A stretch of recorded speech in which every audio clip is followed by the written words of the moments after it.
some relationships that we've had before, me and my mom, we got it out to a few film festivals, some Sikh film festivals at first, and they were really accepting and they loved it so much. And so we decided, heck, why not? We'll send it to some mainstream film festivals. And so far, my first film has gone to quite a few film festivals, and it's just weird to see that at the beginning of it, I didn't see myself as becoming somebody, I guess, kind of big at all. The Sikh religion was founded about 500 years ago by our first spiritual teacher. We've had 10 spiritual teachers, and the first one's name was Guru Nanak, and he was our first guru, which is a spiritual teacher. The literal translation is a bringer from darkness to lightness.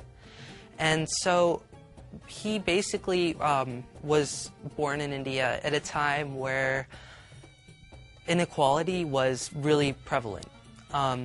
There was, the caste system, religions. There was two main religions at the time, Islam and Hinduism, and it wasn't really working out too well because there was the Persian and Afghan invaders that came and were ruling the area at the time, and then the Hindu indigenous population, and that didn't always mix so well. And also there was the sex barrier where females weren't always as equal to males at the time. And so our first spiritual teacher, he really emphasized on equality. He really emphasized that it doesn't matter who you are because we all are children of God.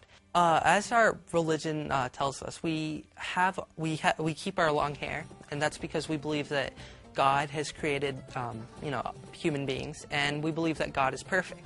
And God creates people perfect. And to keep your most natural form is kind of what we believe in. And also, we keep it covered in a turban, partly because it's cultural, it's our heritage. There's actually many significances. One is that it's to kind of symbolize equality. At the time, very high people like kings and rulers, they used to wear turbans. With Onelight, what I did was I interviewed my neighbors. I asked them if they had any questions about my culture, my heritage, and my religion. And at the same time, I asked them about, their background, their cultural background, where they're from, everything about them. And, the whole idea was to get to know each other because, honestly, you never really get to know your neighbors that well. You see them maybe when they're checking their mail in the mailbox. You're like, hey, what's going on? How are you doing? But you really don't get to know them that well. There's never a time for them to ask me, why do I wear a turban? I mean, that would just be so awkward if we were just, seeing each other in the street. It would just be completely weird. And so I guess giving them that opportunity was really a good experience, I guess. It helped them, open up to me and me to them at the same time. Well, my latest project is Roots and Wings, and it was a movie about Sikh youth in America. And what I did was I went to a camp in West Virginia this past summer, and I interviewed youth there and asked them, about their background and how that affects their daily lives. And, they definitely told me that there's been so many problems that they've faced. They've been, called a terrorist, for example, or, just not been accepted with some people just because they look different. And, I heard about kids having these problems, especially over this past year. There's been some hate crimes in the New England area and all over the U.S. for that. And it kind of struck me that why do people think that we're not American? I mean, just because of the way we look doesn't mean that we're somebody different. We're all American. And so I decided to ask the youth at camp, do you feel excluded sometimes? Do you feel that, or what do you see yourself as? Do you see yourself as an American or not an American? And, they all said, of course, I see myself as an American. I am an American. Well, Roots and Wings is kind of ready for viewing right now. I hope to get more interviews.